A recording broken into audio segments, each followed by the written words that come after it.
तो फिर से मैं एक बार आपके सामने खड़ा हो चुका हूँ और देख सकते हैं यह वीडियो पार्ट 5 रहने वाला है, जो कि हम कंप्लीट क्या कर रहे हैं, तो कंप्लीट कर रहे हैं कक्षा 9th का हमारे आसपास के पदार्थ। तो इस चैप्टर का और 2 पार्ट बनेगा, ये वाला वीडियो और एक नेक्स्ट पार्ट और बनाऊंगा, फिर आपका हमारे आसपास का पदार्थ पूरा कंप्लीट हो जाएगा। तो इस वीडियो में हम क्या डिस्कस करेंगे, तो दबाव डालकर किस तरीके से हमारे आसपास के जो पदार्थ होते हैं उसकी अवस्था में बदलाव ला सकते हैं। यानी कि मान लीजिए कि कोई ठोस पदार्थ है तो उसको हम द्रव में कैसे बदल सकते हैं, गैस में कैसे बदल सकते हैं, दबाव डालकर, यानी कि प्रेशर डालकर। और उससे पहले मैं और भी वीडियो बना चुका हूं जिसमें कि मैं डिस्कस किया हूं कि आखिर पदार्थ क्या होता है, इसके अलावा जो पदार्थ जो कि कणों से बना होता है उसका गुण क्या होता है, और साथ ही साथ जो पदार्थ होते हैं उसकी कितनी अवस्थाएं होती है और उसका गुण क्या है। और इससे एक तो पहले वीडियो बनाए थे जिसमें कि बताए थे कि आखिर अब किस तरीके से तापमान देकर, तापमान में बदलाव करके पदार्थ की अवस्था को बदल सकते हैं। तो उन वीडियो को नहीं देखे होंगे तो लिंक डिस्क्रिप्शन में देखने को मिल जाएगा, वहाँ से वीडियो को देख सकते हैं। तो चलिए डिस्कस करते हैं कि आखिर दबाव डालकर किस तरीके से पदार्थ की अवस्था में बदलाव लाया जा सकता है। तो यहाँ पर समझिए, तो यहाँ पर दबाव डालकर मतलब क्या है, तो आप अपने घरों में गैस का इस्तेमाल करते होंगे, खाना बनाने वाला गैस का इस्तेमाल करते होंगे। तो तस्वीर में देख सकते हैं इस तरीके का गैस होता है, इस तरीके का गैस होता है, इस तरीके का गैस होता है। और इसमें क्या भरा रहता है, इस गैस में क्या भरा रहता है, तो इसमें LPG होता है, लिक्विड पेट्रोलियम गैस होता है। तो देखिए यहाँ पर ये गैस भरा हुआ है, ये गैस भरा हुआ है। शुरुआत में तो ये गैस फॉर्म में रहता है, गैस की अवस्था में रहता है, लेकिन जब इसमें प्रेशर डाला जाता है, जब इसमें प्रेशर डाला जाता है, मान लीजिए कि ये गैस अवस्था में है और इसमें फिर प्रेशर डालेंगे, इसमें हम प्रेशर डालेंगे, इसमें हम प्रेशर डालते हैं, यानी कि नीचे की ओर इसको दबा देंगे। देख सकते हैं यहाँ पर ये लाइन को हम नीचे और दबा दिए, पूरा प्रेशर डाल दिया, प्रेशर डाल देंगे।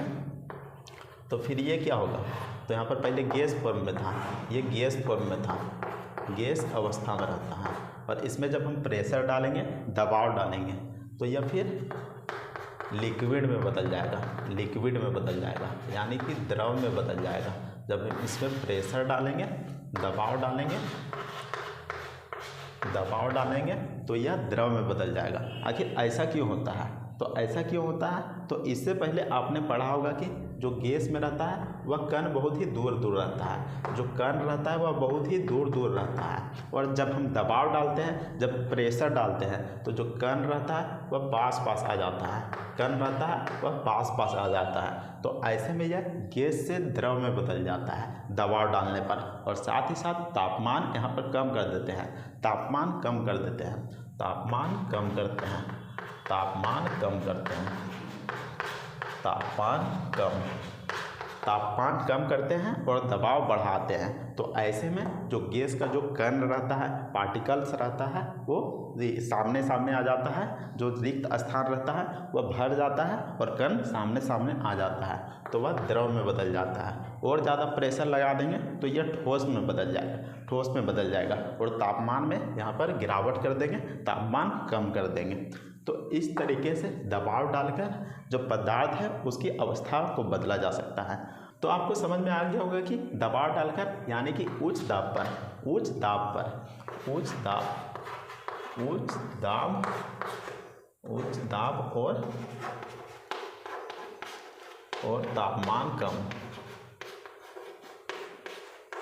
तापमान कम, तापमान कम करके, उच्च दाब और तापमान कम करके हम किसी भी पदार्थ की अवस्था में बदलाव कर सकते हैं। तो इस तरीके से बदलाव किया जाता है। अब देखिए यहाँ पर एक मेन टॉपिक है, यहाँ पर देख सकते हैं ठोस से द्रव में बदल रहा है, द्रव से गैस में बदल रहा है और गैस से फिर ठोस में बदल रहा है। तो यहाँ पर देख सकते हैं एक पैटर्न बना हुआ है। अब इसको समझिए, इसमें हो क्या रहा है, इसमें होता क्या है। तो देखिए यहाँ पर ठोस से यहाँ पर द्रव में बदला, ठोस से यहाँ पर द्रव में बदला, ठोस से द्रव में बदला।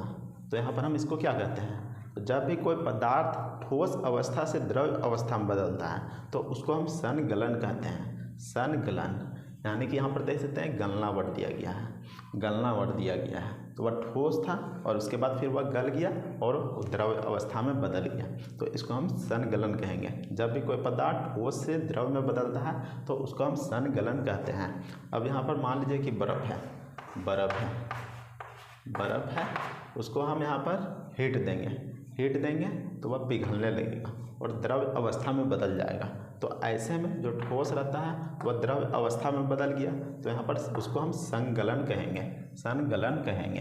अब उसी तरीके से जो यहाँ पर बर्फ़ है वह तो पानी में बदल गया, पानी में बदल गया और फिर से हम इसको फ्रिज में रख देंगे तो वह फिर से जम जाएगा, तो उसको हम जमना कहेंगे।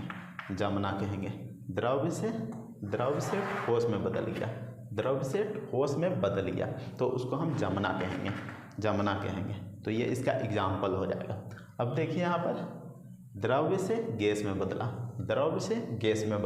तो उसको हम क्या कहेंगे, तो उसको वाष्पीकरण कहेंगे।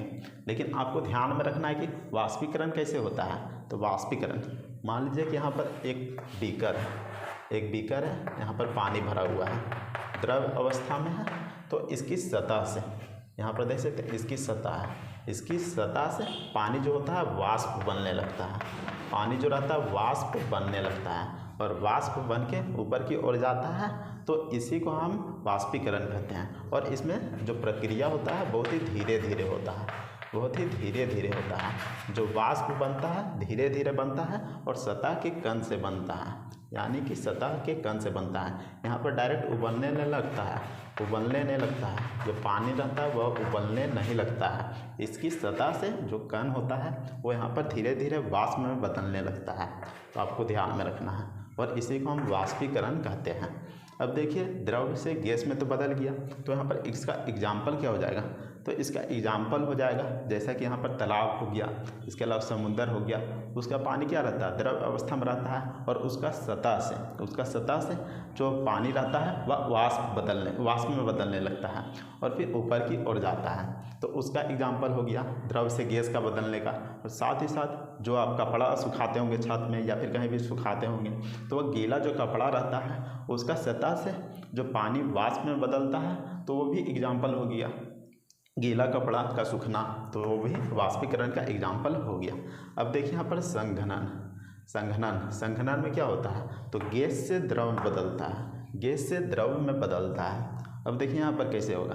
तो मान लीजिए कि अब सुबह बिहान को गए कहीं पर घूमने के लिए, पार्क बगीचा में कोई बुलेला था, तो वहाँ पर भेंट करने के लिए गए और वहाँ पर देखें कि घास है, घसुआ में बैठने खोजे लेकिन घसुआ भींगल था। आखिर कैसे घसुआ भींगल कैसे था, तो रतिया को जो शीत आता है, जो रात को जो शीत गिरता है, उसी के कारण से जो घास रहता है वह भीग जाता है।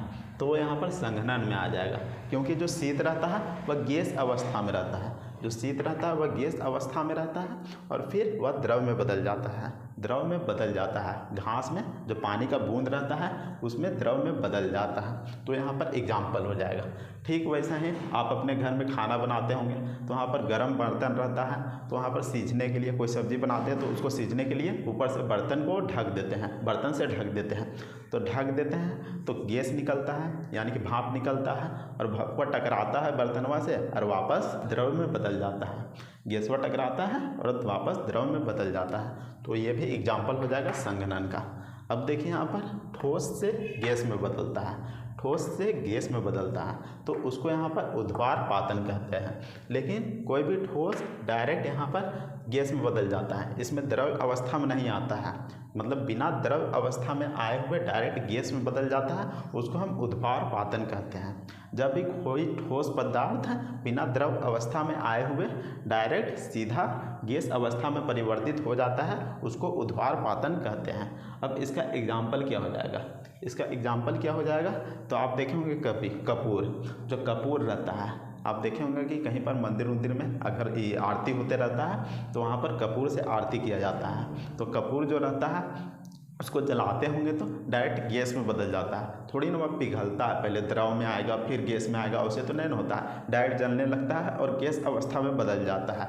तो उसी को यहाँ पर एग्जाम्पल माना गया है कपूर का जलना, तो यहाँ पर उद्वार पातन में आ जाएगा। ठीक वैसा ही देखिए यहाँ पर जस्ट उल्टा हो गया है, यहाँ पर निक्षेपण में तो यहाँ पर गैस से ठोस में बदलता है। तो जो गैस रहता है वह द्रव अवस्था में बिना आए हुए ठोस में बदल जाता है, तो उसको हम निक्षेपण कहते हैं, निक्षेपण कहेंगे। तो इसका एग्जाम्पल क्या हो जाएगा, तो जो सूखा बर्फ देखे होंगे यानी कि ये ड्राई आइस, तो उसको देखे होंगे तो उसमें क्या होता है, तो उसमें भाप निकलते रहता है, धुआं टाइप से निकलते रहता है। तो जो ड्राई आइस रहता है, मान लीजिए कि ये ड्राई आइस है, तो उसके किनारे किनारे सफ़ेद ठोस पदार्थ बन जाता है, सफ़ेद ठोस पदार्थ बन जाता है। तो यहाँ पर निक्षेपण का उदाहरण हो जाएगा, निक्षेपण के उदाहरण हो जाएगा। और साथ ही साथ समुद्र जो तालाब का पानी रहता है वह वाष्प बन के, वाष्प यानी कि गैस अवस्था में रहता है और फिर वायुमंडल के ऊपर चल जाता है और वहाँ पर ठोस अवस्था में बर्फ का रूप ले लेता है। तो ये भी निक्षेपण का उदाहरण हो जाएगा, निक्षेपण का उदाहरण हो जाएगा। तो आज के लिए बस इतना ही। तो ये टॉपिक कंप्लीट हो जाता है। अगले वीडियो में हम डिस्कस करेंगे कि आखिर वाष्पीकरण को प्रभावित करने वाले कारक कौन कौन से हैं, तो नेक्स्ट पार्ट पे हम डिस्कस करेंगे। तो वीडियो पसंद आता है तो वीडियो को लाइक जरूर कीजिएगा और चैनल को भी सब्सक्राइब जरूर कर लीजिएगा। तो मिलते हैं नेक्स्ट वीडियो में, तब तक के लिए जय हिंद, वंदे मातरम।